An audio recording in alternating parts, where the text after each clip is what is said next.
km/h. Reportage signé d'Anna Britz.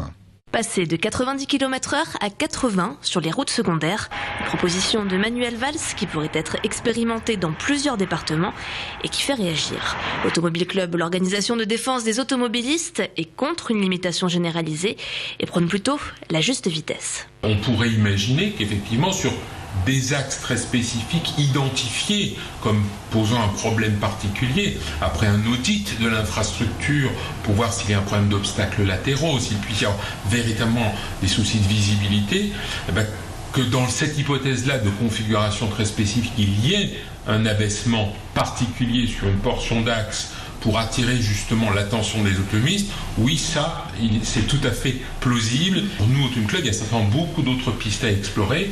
L'alcool au volant est une de ces pistes. Il y a 10 ans, l'alcool, c'était toujours 30% des cas d'accidents mortels, et c'est toujours resté 30% des cas d'accidents mortels. Donc il y a un travail de fond à faire. Cette limitation avait été préconisée dès novembre par des experts du Conseil national de la sécurité routière. Limiter la vitesse de 10 km/h permettrait de sauver 450 vies par an.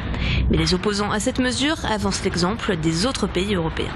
La vitesse de 90 km/h ou plus sur le réseau secondaire est quasiment la norme dans l'essentiel des pays européens. Nos voisins allemands, nos voisins autrichiens sont à 100 km/h sur le réseau secondaire et ont beaucoup moins d'accidents que la France.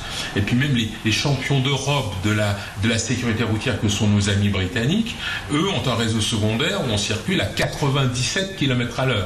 Très exactement. Donc pourquoi abaisser en France alors que nos voisins européens ne cherchent pas à le faire, tout en ayant de meilleurs résultats en termes de sécurité routière? La mortalité sur les routes françaises a reculé de 11% l'an dernier. Tivia, réfugiée politique en France depuis ses 9 ans, vit à Strasbourg parfaitement intégrée. Un jour, contre toute attente, elle part se marier au Sri Lanka avec un homme rencontré sur les réseaux sociaux. Elle quitte alors son pays d'adoption pour se replonger dans sa culture d'origine.